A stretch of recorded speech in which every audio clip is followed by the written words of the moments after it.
Questo programma è realizzato in collaborazione con Pallavolo Zafferana, Abba Ambiente, Teams Volley Catania, Scuola di pallavolo Rumi a Catania e Gravina, corsi di pallavolo a partire dai 6 anni, attività motoria di base, corsi di preagonistica e agonistica. Scuola di pallavolo Rumi, 45 anni di storia, ma sempre la stessa attenzione ai più piccoli. Per informazioni contattaci su WhatsApp o telefona al 346 6976 900.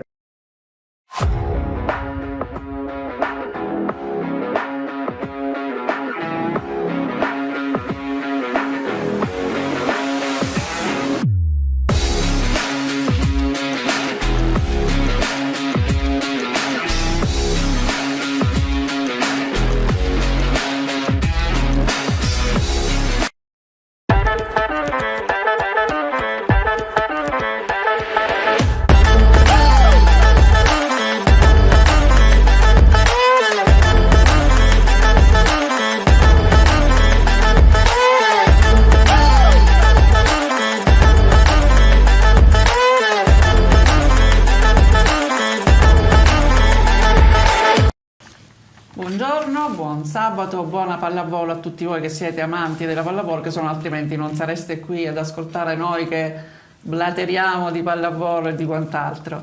Spero che abbiate passato indenni, superato indenni venerdì 17 ieri. Io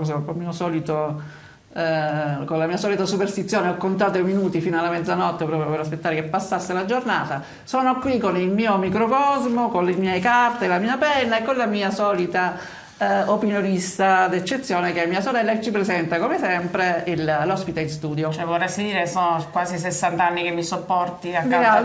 Diciamo di sì. Va bene, oggi abbiamo il presidentissimo, primo presidente o primo amico e poi presidente, Team Volley Ambiente B1. Abbiamo già avuto la prof.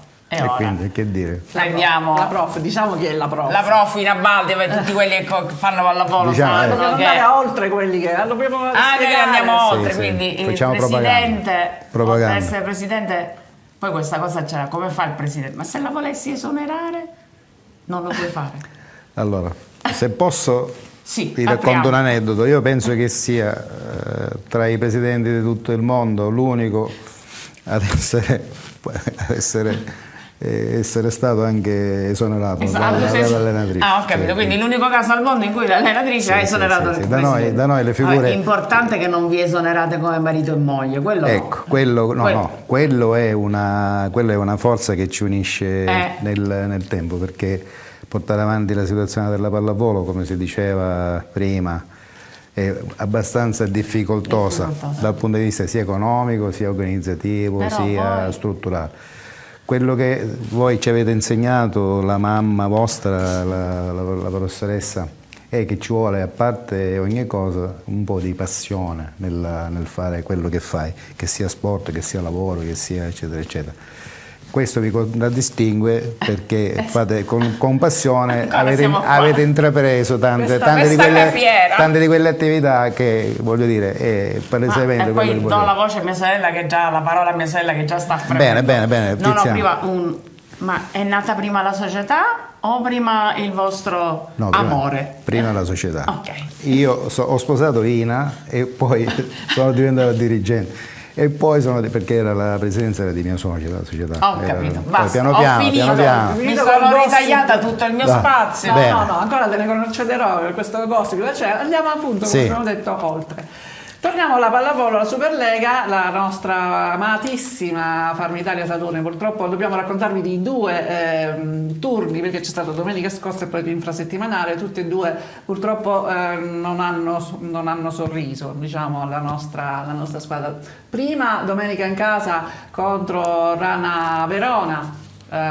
Purtroppo c'è stato l'infortunio nei primi punti di Manavi. Poi ne parleremo anche di questo. E la partita è stata sempre, diciamo, abbastanza in bilico, almeno nei primi set. Purtroppo non è mancata la chiusura e quindi il 3-1 è stato purtroppo inevitabile, ma secondo me era una squadra che la Saturnia poteva battere, secondo me. Sì, comunque sì, sicuramente si meritavano per tutto Se lo quello che hanno meritavano, fatto. sì. Sicuramente il quinto set, il tie break non avrebbero rubato niente a nessuno. Esattamente, sì, diciamo che Randazzo se l'è cavata benissimo, pur essendo in campo così all'improvviso, il solito Orduna, Buchegger anche, tutti quanti, insomma io l'ho visti, che c'è? Cosa ho detto? Randazzo essendo in campo No, Randazzo, all'improvviso, il sostituto? Sì. Ma non è Randazzo è il titolare. Vabbè, ce la possiamo fare. Vabbè, chi è stato che è entrato il sostituto? L'altra mano. L'altra mano. Ora verifichiamo nei nostri appunti e vi daremo. Dopo questa splendida figuraccia, parliamo poi anche del mercoledì. Loro sono andati a Perugia. Civitanova. Vabbè. Cioè io io vorrei capire perché tu prendi gli appunti. No, è che ti mette alla Perché prova poi per vedere se sei preparata. Civitanova, va bene. Va bene. Civitanova anche lì, però lì la trasferta era proibitiva, quindi 0-0 ci sta tutto, però noi siamo fiduciosi, adesso poi parleremo anche della partita di domani. Un'occhiata proprio brevissima agli altri risultati, qui li leggo per evitare altre figuracce che già a partire dopo 5 minuti già ne ho fatte 3, quindi Perugia va a vincere a Taranto tranquillamente 3-1. La squadra di Taranto è in fondo alla classifica, molto in crisi, tanto che hanno esonerato l'allenatore. Questa cosa a me proprio mi è rimasta qui, cioè tu che hai una squadra che si deve salvare tutto quello che vuoi, hai un inizio di campionato terribile perché hanno avuto partite difficilissime, hai un collettivo non proprio all'altezza, quindi accusare, cioè dare la colpa all'allenatore e esonerarlo pensando di poter risolvere la situazione in questo modo, a me sembra insomma non mi sembra una eccessivo. Mi sembra una cosa eccessiva. Comunque l'hanno esonerato il buon Vincenzo Mastrangelo, che è omonimo ma non è l'ex giocatore della nazionale. Poi abbiamo Piacenza che batte in casa Cisterna per 3-1, è stata tranquilla questa partita. Milano, questa cosa la devo dire, anche questa non me la scordo, perché Milano dopo 3 sconfitte consecutive, nella partita in cui rientra Porro, il palleggiatore, va a vincere con Civitanova. Vince con Civitanova 3-0, giusto? Sì.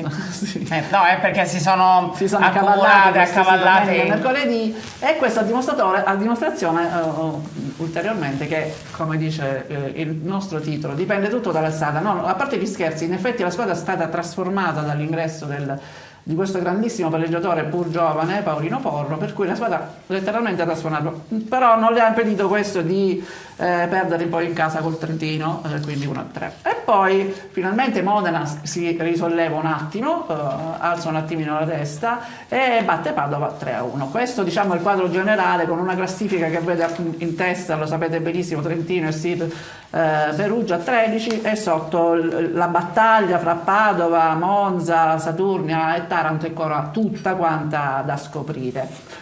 Detto questo, volevo che tu coinvolgessi il nostro ospite in qualche altra discussione, se possibile. Allora, c'è stato il cambio sulla panchina della vostra società, che non è stato un esonero, ma è stata una scelta, come ci spiegavi tu e come ci ha spiegato la prof, di cuore, nel senso che la società ha deciso, quindi quando parlo di società esatto, parlo di me e di mia moglie, quindi la società, ci siamo riuniti che abbiamo scoperto che la linfa della nostra tipologia di società, che è basata anche sui CAS, sull'azione giovanile, stava andando un pochino indietro, un pochino alla deriva.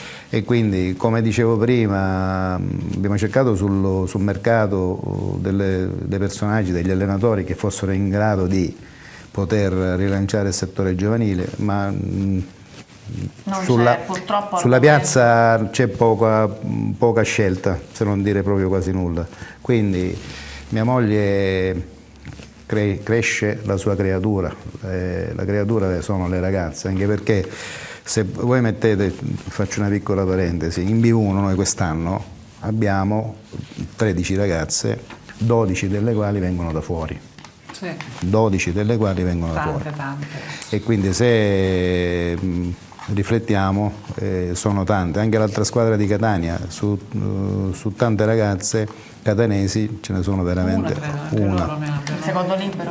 Il secondo libero. Anche da noi è il secondo libero, tra le altre cose. Quindi questo, come dire, è sintomatico del fatto che se non c'è qualcuno che si occupa delle giovanili in maniera seria, cioè solo veramente seria, non è che mia moglie adesso saprà la situazione della situazione giovanile a Catania, però un granaio, un vivaio fiorente ci deve essere. Ci siamo accorti che il nostro stava facendo acqua da tutte le parti e allora quindi si è autosostituita, anche perché onestamente, vista la mancanza di risultati della B1, sai, magari con un tecnico che arriva con una metodologia nuova può dare altri impulsi, altri stimoli, quindi è stata una cosa indolore, tra virgolette, dal punto di vista tecnico, magari dal punto di vista passionale, perché conoscendo voi meglio di me, Ina, sapete quando impegno ci mette anche per la B1, quando lavoro ha fatto in questi 2 mesi, però voglio dire, ha fatto una scelta di cuore per la base, perché secondo me la base quindi come mi dicevi tu il vostro campionato inizia oggi, perché voi lottate per salvare il titolo, quindi oggi andate a Benevento alle 17 giochiamo a Benevento, sì, a 0 punti, e quindi diciamo che ci giochiamo una bella fetta della nostra permanenza, perché la settimana scorsa il Crotone inopinatamente ha vinto a Terrasini. E quindi si è messo più avanti. Si è messo a 3 punti invece di restare a 0. Terrasini è la squadra che era venuta qua, sì, che è ancora in Palermo. Zaccardi ancora resiste? Sì, non abbiamo notizie sì, di esoneri, di altre esoneri. Ma arrivano notizie. Ma molto in crisi, comunque noi l'abbiamo visto questo scontro fra allenatore e palleggiatrice, veramente si è visto anche dagli spalti. Ma tra l'altro lui ce l'ha confermato a fine partita, quando gli abbiamo chiesto, non riesce a entrare in sintonia. Ed è importante quello. Ma veramente non è una novità di Terrasini, cioè ogni anno sembrerebbe che, però poi alla fine salvano il titolo perché si salvano loro sul campo, quindi voglio dire, Enzo, per quando potrebbe essere in conflitto con le sue atlete, poi riesce a trovare, onestamente 2 anni che si salva sul campo, quindi onore al merito. Ritorniamo allora al pallavolo dei grandi, perché questo mercoledì prossimo inizia la Champions League, che vedrà impegnate 3 delle massime squadre del nord della Superlega: Trentino, Piacenza e Lube Civitanova, tutte e 3 che hanno grandi aspirazioni in questo torneo. Sono in 3 gironi ovviamente differenti. Trentino avrà nel suo girone Polonia, c'è una squadra polacca, Zesdov, i francesi del Tour e gli sloveni di Lubiana, mentre Piacenza è interessante perché ha nel girone, oltre i tedeschi di Berlino, la squadra di Lisbona, ha uno scontro importantissimo con la Turchia, Ankara, la squadra turca, dove giocano Ngapet, dimenticato atleta francese che ha giocato a Modena e che è stato alle ultime Olimpiadi l'MVP, cioè il miglior giocatore delle Olimpiadi, quindi grandissimo, per me è veramente un mito. E insieme a lui c'è Aziz, l'olandese, che è terribile, quindi uno squadrone. E poi chiudiamo con Civitanova, che ha una squadra belga insieme alla squadra cecoslovacca di Praga e una squadra rumena. Vi terremo aggiornati anche su questo, appunto ripeto, il turno è di mercoledì, vi spiegheremo anche un po' la formula e tutto quanto. E adesso possiamo finalmente dare spazio al nostro ospite della fotointervista, che è il grandissimo Fabio Pagliara.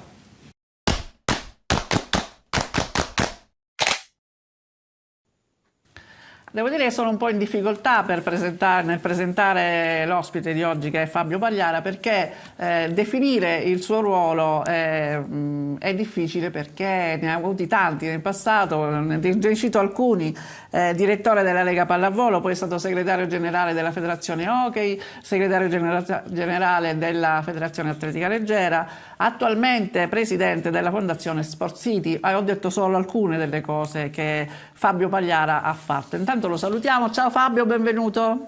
Ciao, grazie. Sono di palleggiatore. Ah, palleggiatore, certo. No. Certo, come giocatore non l'hai presentato. No, come giocatore no, ma tanto i migliori sono sempre palleggiatori, non si scappa.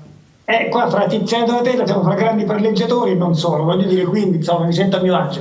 A proposito appunto di palleggiatori, quindi partiamo dalla tua carriera che è iniziata ovviamente come atleta. Abbiamo una foto bellissima che vorremmo che tu ci raccontassi subito. Beh, questa è una scherzato tante volte con Donatella, con te. Questa è una foto che diciamo, c'è cuore, c'è amore, c'è passione, ma io poi dico scherzando che era tutto previsto. È iniziata la mia prima roba della carriera, è stata fare il raccattapalle a voi. Qua c'è anche ovviamente tua mamma, quando parliamo di miti dello sport catanese, siciliano, italiano in questo caso, quindi e credo che sia un segnale bello, nel senso che poi alla fine si inizia da raccattapalle, si inizia facendo proprio la gavetta più dura e poi se Dio vuole si arriva a tante soddisfazioni. È una foto a cui voglio molto bene perché rappresenta l'amore per la pallavolo, per voi perché eravate davvero dei miti per noi, per i ragazzi e insomma è per Tania, quindi è una foto che mi riempie il cuore. Sì, in effetti è una foto bellissima dove abbiamo 3 espressioni, tutte e 3 molto intense, quindi eravamo molto dentro a tutto quello che stavamo facendo e io ogni volta che vedo Fabio nei suoi successi dico faceva il nostro raccattapalle. È È un siparietto che facciamo sempre con Fabio. Senti, hai accennato poi alla tua carriera come atleta, quindi da raccattapalle diciamo che comunque tu già giocavi a pallavolo e ci hai mandato una foto di una formazione nella quale tu sei una pedina fondamentale che ci racconti in questo momento. Dici tutto su questa informazione. Questo è un bellissimo ricordo perché è un ricordo dell'anno in cui ho esordito molto giovane in A2, quindi è un anno importante, avevo 16 anni. Tu figurati che ai nostri tempi uno esordiva e nel frattempo pagava il mensile, no? E quindi fare il verito, però insomma fino al pagavo, il sabato giocavo in Serie A. Ti immagini oggi la situazione, però era un altro mondo, andava bene così. Qua ci sono tantissimi amici, ovviamente nel vederla il primo pensiero è per Vittorio Maccarrone, che non c'è più, ma un grande atleta, un grande amico, un grande uomo, un punto proprio personale, ed era una formazione tutta di catanesi, eppure giocavamo in Serie A, era un misto fra vecchi e giovani, allenata dal professor Rapisarda ovviamente, dal buon Italo, ed era fatta proprio da tanti che avevano già dato molto alla pallavolo. Vedo Salvo Saitta con il numero 10, vedo Carmelo Ninfa che era anche mio padrino di Cresima, Ignazio Barchitta, Enrico Mongiovini, Nino Bonaccorso che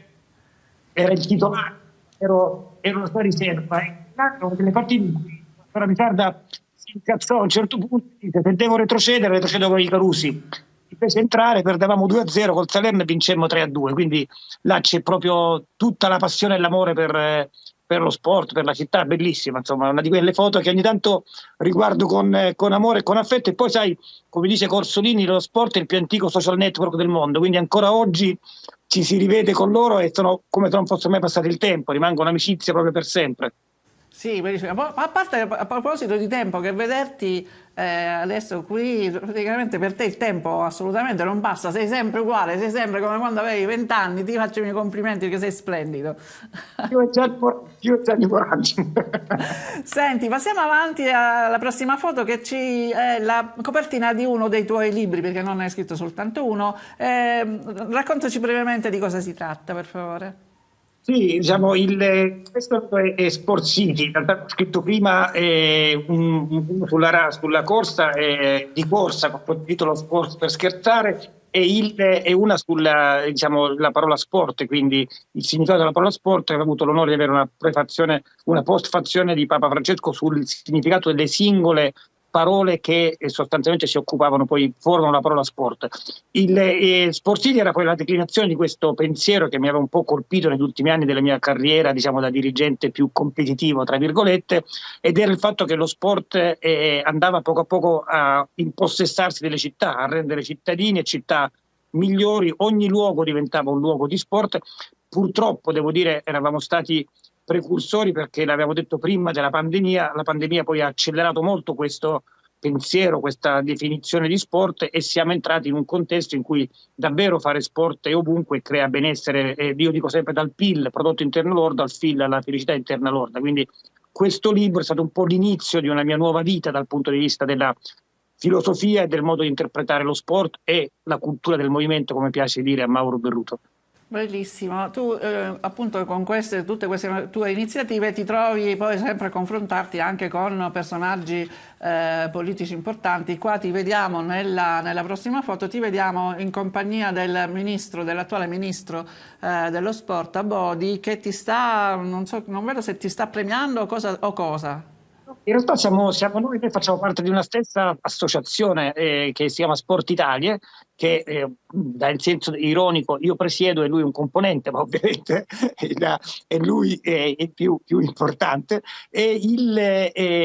Con Andrea c'è un rapporto di grande stima, nel senso che abbiamo cominciato a parlare di sport e di tante cose quando lui ancora era presidente di ICS, andavo da lui a prendermi il caffè e parlavamo dei massimi sistemi dello sport con la passione che c'ha. Noi ci vediamo di tanto e con questa associazione, noi li chiamiamo fuochi, sarebbero in realtà dei ragionamenti, dei pensieri, gli regaliamo un po' di idee su varie tematiche. In quel caso stavamo consegnando alcuni dei nostri pensieri. Devo dire con grande piacere da questo punto di vista che al di là proprio di qualsiasi valutazione di tipo politico abbiamo la fortuna di avere in questo momento un ministro estremamente competente, conosce lo sport come pochi sia a livello di vertice che a livello di base, ha proprio una grande competenza dentro delle istituzioni, quindi viviamo un momento da questo punto di vista di grande opportunità proprio perché non è usuale in Italia direi, ma in questo caso merito e competenza sono al posto giusto, quindi siamo molto contenti. Questo è molto importante. Se andiamo ancora avanti con le foto troviamo,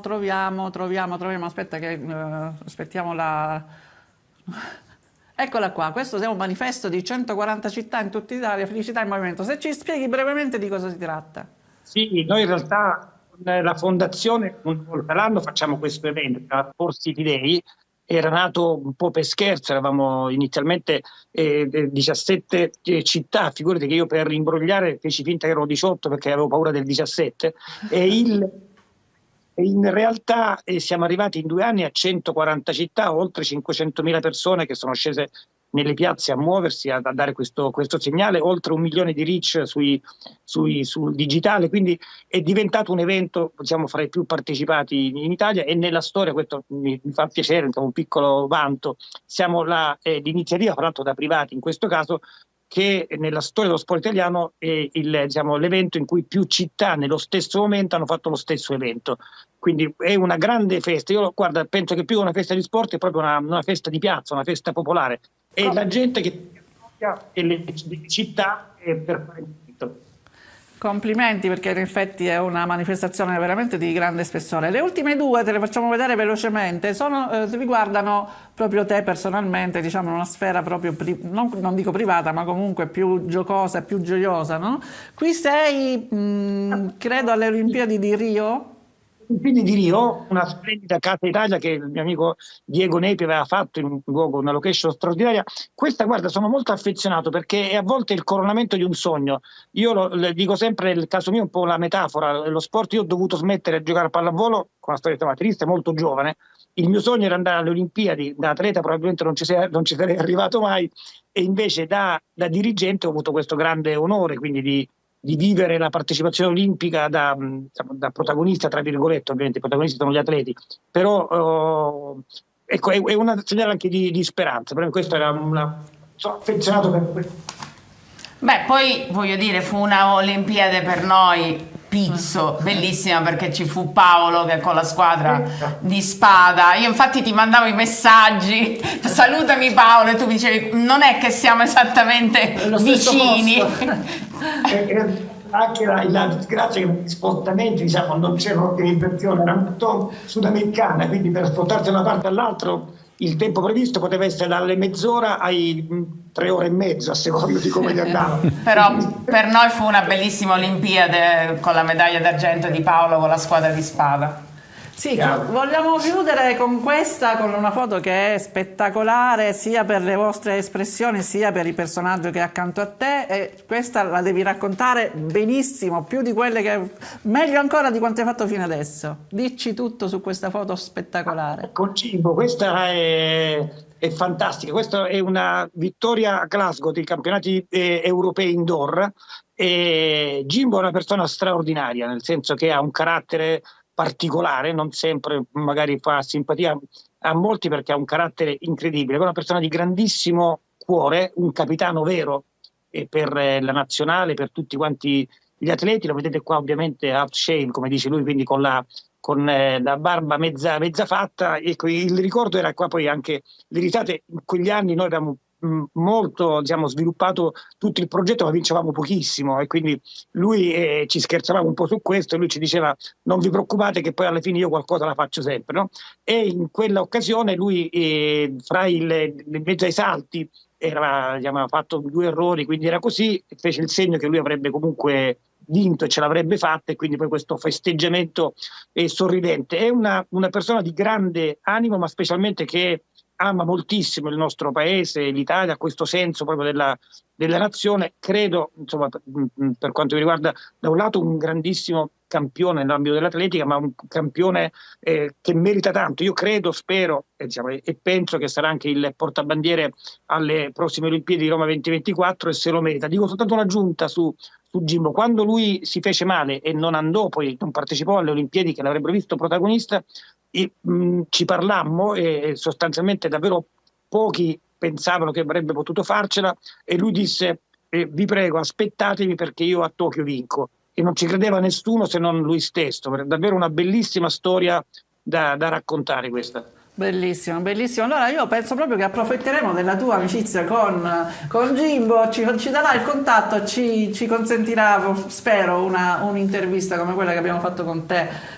Ce lo prometti? Certo. Benissimo, certo. Guarda, non vedo l'ora. Senti Fabio, veramente è stato bellissimo parlare con te, ci sarebbe moltissimo altro da dire. Possibilmente, siccome noi abbiamo 40 puntate davanti a noi, possibilmente come dico sempre a tutti quanti, ti richiameremo per consolidare tutta la tua carriera. Grazie mille davvero, e complimenti per tutte le Ciao Fabio. cose. Bacioni, Ciao. buon lavoro. Ciao. Dopo l'incontro con Fabio Pagliara rientriamo. Di nuovo pallavolo. Adesso ci dedichiamo un pochino lasciamo da parte un attimo la Superlega e la Farmitalia e vogliamo parlare brevemente della 3 maschile e poi B1 femminile e B2 femminile. Per questo siccome dice che parlo sempre solo io, allora ho demandato questo settore della trasmissione. No, diciamo la verità, non è che io mi sono dovuta trovare uno spazietto, infatti ho detto brevemente, perché siccome ne devo parlare io brevemente, quindi parlerò della 3 maschile brevemente, poi vabbè, la B1 e la B2, quindi brevemente ci vuole l'occhiale tattico. Mi raccomando, l'occhiale.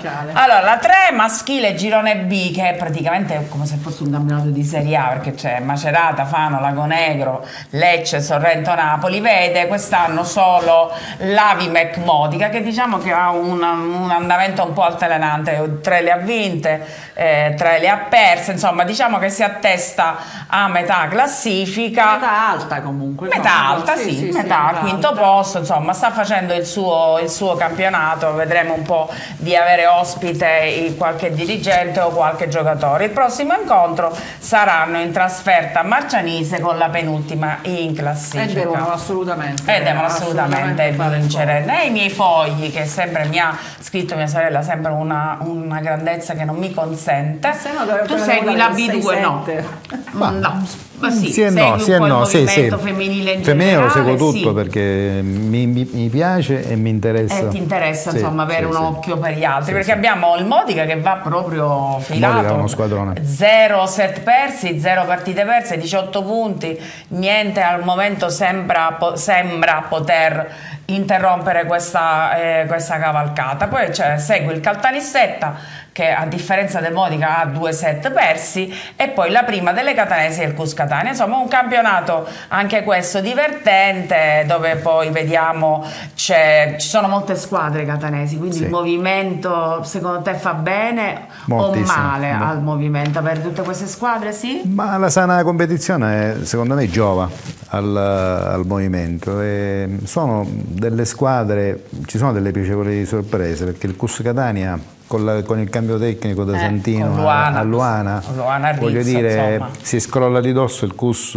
questa veste che aveva di squadra tra virgolette di universitarie, e sta prendendo invece un tono di squadra che può ambire a palcoscenici secondo me più prestigiosi, secondo me. Sì, anche secondo me. E Poi anche la Volle Valle di Volle Piero Valle, Maccarone sta andando molto bene, è una bella squadra. quindi tecnici, sì. insomma, Ma secondo che me Donata ti ha fatto questa domanda, questo fatto del tante squadre catanesi fa bene, fa male, perché lei sempre risale alla nostra fusione. Quando noi abbiamo vinto lo scudetto eravamo con 2 squadre, l'abbiamo detto tante volte, le massime squadre catanesi, la Bulling e la Torre d'Abita, l'Idea poi diventò, e quindi diciamo che concentrare invece le forze, invece di disperdersi con 4, 5, 6 squadre, secondo te potrebbe anche essere un'alternativa? Sì, Potrebbe. sì, Però potrebbe e lo sarebbe, bisognerebbe però ecco, il problema è il problema di base, di fondo, sta nel fatto che a Catania onestamente non c'è una leadership né tecnica né societaria, cioè non c'è una società che, tolta in questo momento la Wicondor, che sembrerebbe ha delle ambizioni diverse da quelle che è stata la pallavolo fino all'anno scorso. Però secondo me ci fu un periodo dove volevamo unire, fare una specie di consorzio, però se non c'è, che so, la professoressa Pizzo, che potrebbe essere il catalizzatore della situazione, perché poi sai, quando mette assieme tante realtà, tante teste, tante forti personalità, poi io che alleno. C'è un detto, non si dice la pentola in comune. Ecco, una cosa. I proverbi tuoi. Mi pare che si dice la pentola in comune non bolle. Non bolle mai, non bugli mai. Esatto, non bolle. Però ti devo dire che Era Ina. provocatoria, la mia Sì, domanda era no, ti devo provocatoria. dire che Ina negli anni Ha ha cercato sempre delle collaborazioni, tanto che i migliori risultati giovanili che noi abbiamo fatto nel 2000 è nato da una collaborazione con il Siracusa di Raffaele Moscuzza. Certo. Noi facemmo 2 anni, due finali nazionali, e non ci scordiamo che il 4º posto qua a Catania fu frutto di una squadra praticamente tutta tra catanese e siracusana, che organizzammo qua a Catania nel 2000, mi pare, nel 19. All'epoca eravamo sponsorizzati da Toscano tanto tempo fa. Il frutto di una collaborazione sana, che portò nel nostro piccolo, perché se ci possiamo accontentare di un 4º posto nazionale, per adesso è inimmaginabile con le realtà che ci sono adesso, sì. un Dal 4º posto sarebbe, in poi. andiamo dal 13 in giù, 13, 15, 16, ecco, siamo lì.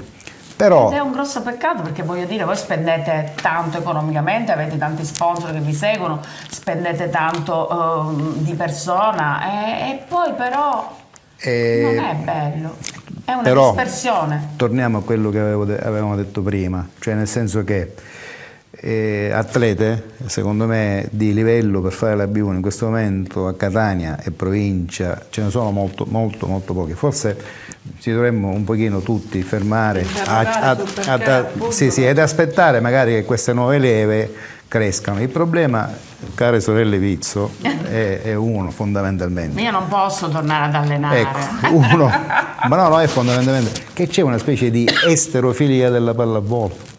Cioè un atleta, una ragazzina che cresce, non appena respira e impara la B, manco C della pallavolo, già diventa una campionessa agli occhi dei genitori, e per forza devono andare in spiagge diverse che non sono più importanti, perché Catania, io dico sempre a tutte, Catania è la 9ª città d'Italia, ha ha una storia di pallavolo importante, ha una cultura, ha delle competenze importanti, però i genitori, le ragazze sono attratte, che so, ora c'è Imoco, Vero Volley, Conegliano, eccetera, eccetera. Quindi facciamo fatica Certo, a fare crescere delle realtà nostre che poi alla fine le possiamo portare avanti. Una piccola, come dire, una parentesi, c'è a Messina, c'è una catanese che si sta portando avanti, che secondo me andrà bene, che è Catania.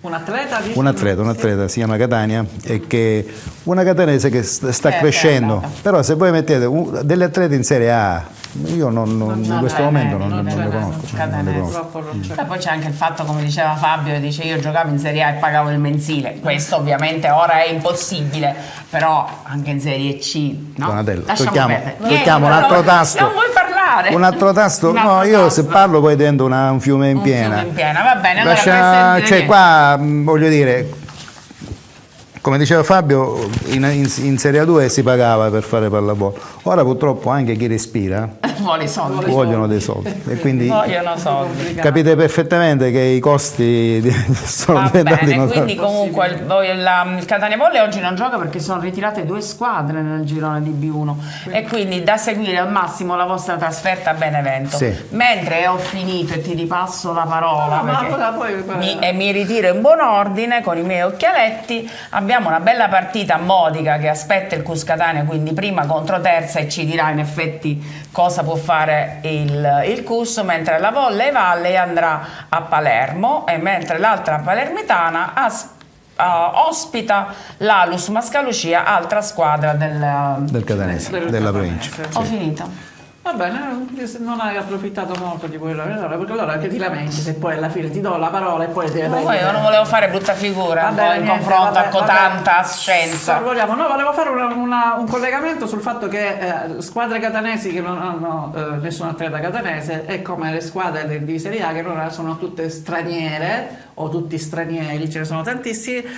Volevo invece far notare che una o due partite, credo 2 partite fa, Velasco, che è a Busto Arsizio ancora, nonostante ci sia stata la nomina a tecnico della nazionale, ha schierato a Busto Arsizio una squadra tutta di italiane e ha vinto la sua prima partita contro Valle Foglie per 3-0. Quindi io sono pro Velasco tutta la vita. E già questa è una dimostrazione importante, che veramente, lo dico sempre, sentir parlare nei time out in inglese è veramente una cosa vergognosa. Ti vedo che sei particolarmente polemica. Sì, chissà, spero che sei non stanca? vada nessuno. Arrivano querele. Non la devono vedere a Taranto, perché gli ho parlato malissimo di Taranto. No, abbiamo parlato, e in effetti uno se lo domanda. Va bene, dai, non siamo state cattive. Ho dato questo. Basta, coriandoli.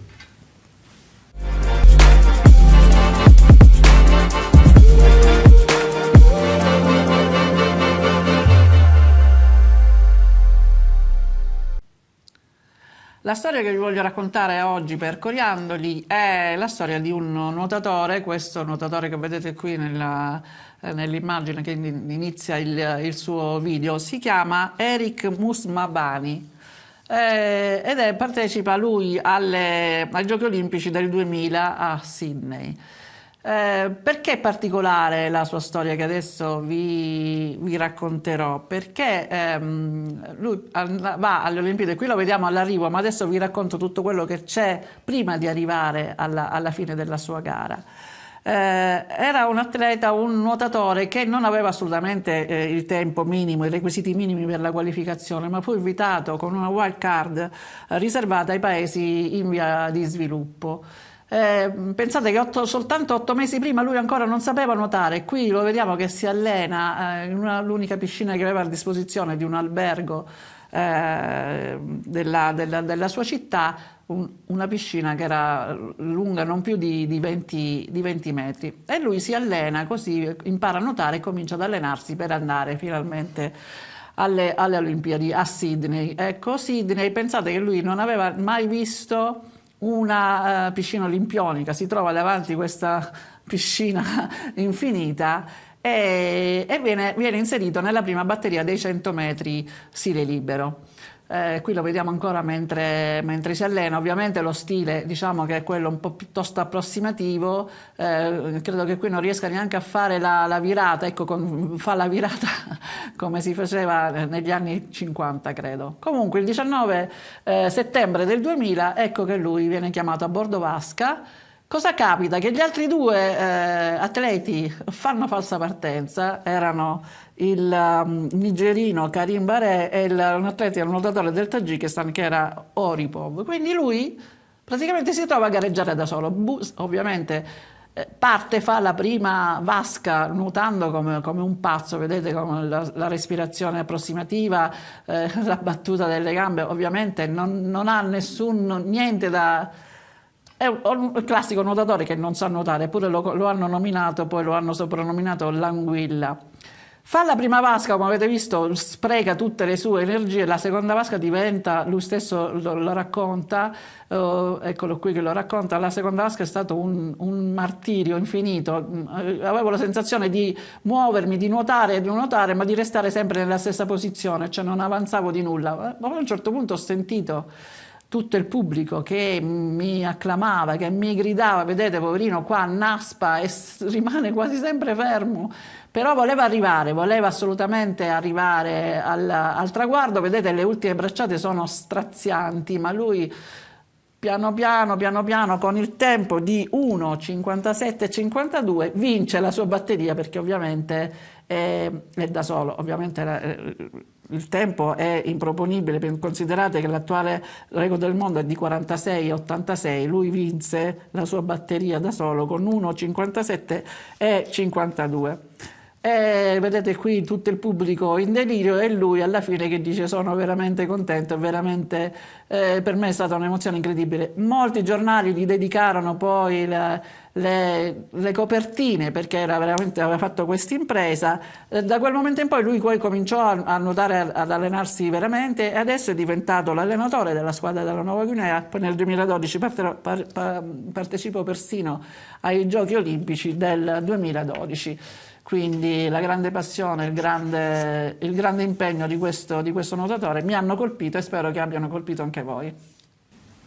Non so voi, ma a me ogni volta le storie di coriandoli mi commuovono un po', e quindi rientriamo al solito con la pallavolo. Dopo questa bellissima storia di coriandoli, che mia sorella mi guarda sempre storto. No, perché mi era venuta un'idea di un coriandolo, però ora se n'è andata, ma ci penserò. Perché tu lo devi appuntare, non sono solo io che mi dimentico le cose, o che faccio le figuracce come i primi 5 minuti di questa trasmissione, che purtroppo ho chiesto al direttore di tagliarla, ma non me la taglia, quindi niente, pazienza.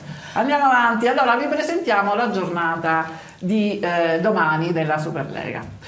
Intanto c'è un anticipo oggi, fra Padova e Verona ci sarà la partita trasmessa in TV alle ore 18, derby Veneto, che noi sappiamo per chi tifare, fra Padova e Verona a noi conviene assolutamente che vinca, certo. Verona, che in questo momento è in palla, ci ha battuto, e quindi speriamo che batta anche Padova, che è la diretta concorrente della Saturna Farm Italia. Saturna Farm Italia che torna in casa, stavolta alle 18, mi raccomando, non mancate al Palasetto, una partita bellissima, importantissima contro Milano, contro la squadra del nostro Damiano Catania che abbiamo intervistato nella prima trasmissione. È una partita che è difficile sulla carta, molto difficile, ma noi confidiamo che il campo possa dare risposte positive, no?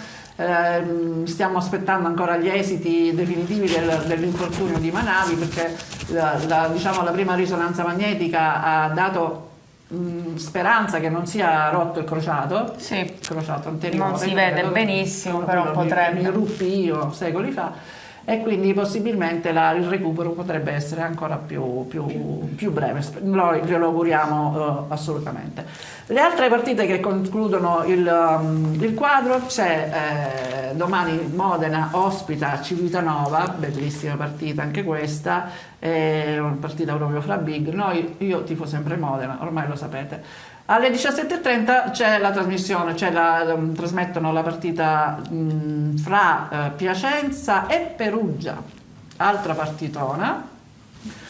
Non so tu per chi tifi, non so se ti vuoi esporre. Ma io Ogni volta certe che volte, sbagli. no, allora se una cosa se mi dici il pronostico, Sì, una cosa una dici cosa quello che se mi preferisci. dici per chi tifo, perché in ogni squadra c'è o un atleta o un allenatore, insomma, che ti rimane nel cuore, come può essere stato Anastasi, come può essere Anastasi col quale abbiamo condiviso la nazionale juniors nel 79, non te lo so dire, devo vedere. Devi vedere, come? Deve Vedremo. Chiudono la giornata poi. Dunque, l'unica squadra che è rimasta a zero, che è Taranto, ospita Cisterna. Ma Cisterna ce lo dovrebbe fare, noi speriamo. Diciamo, Vabbè, però tu devi fare il commentatore, No, ma io fare non La so, io tifosa. sono- La tifosa. Deve essere super parte. Direi. Ma io assolutamente no, io non sono giornalista, non sono un'appassionata di pallavolo e mi permetto di. Ti trovo particolarmente aggressiva Di dare oggi. le preferenze. E quindi- Passato no, il ma venerdì soprattutto- 17. Esatto, ma soprattutto perché voglio che la Farmitalia Saturnia resti in Superlega e quindi è necessario che Taranto resti sotto forza sotto Catania. Ma quindi gufi? No, Possibilmente. non si dice. Non si dice, no, se no poi porta male. No, vabbè, basta, ma perché mi fai dire certe cose Ma che non. ne retrocede una? L'ultima Una partita- sola, sì, retrocede Sì, una ne sola. retrocede una sola, fortunatamente, quindi abbiamo buone speranze di farcela. L'ultima partita si gioca a Trento, dove la capolista l'Itas Trentino, che è l'unica squadra a essere imbattuta in questa Superlega, aspetta Volley Monza. Insomma, qua diciamo che non dovrebbero essere esserci grosse difficoltà. Allora, diciamo che il quadro della giornata di domani ho commesso meno errori di quanto ne abbia fatti nella parte iniziale, per cui mi perdonerete se ho fatto tutte queste. Ho detto Meno queste male che quando sciocchezze. giocavi a pallavolo errori ne facevi poco e Ne niente. facevo di meno, dici tu Molto che ne meno. facevo di meno. Anche vabbè, se io poi cercavo ovviamente di aggiustare, ovviare. di aggiustare il tiro. Se io sbagliavo ad alzare, tu comunque. Comunque, il punto lo esatto, facevi, quindi- esatto. Comunque dipende tutto dall'alzata. Esatto, sempre dipende tutto dalla sala. Grazie a tutti per averci sopportato e ascoltato. Ci vediamo sabato prossimo. Ciao ciao. Ciao. Complimenti.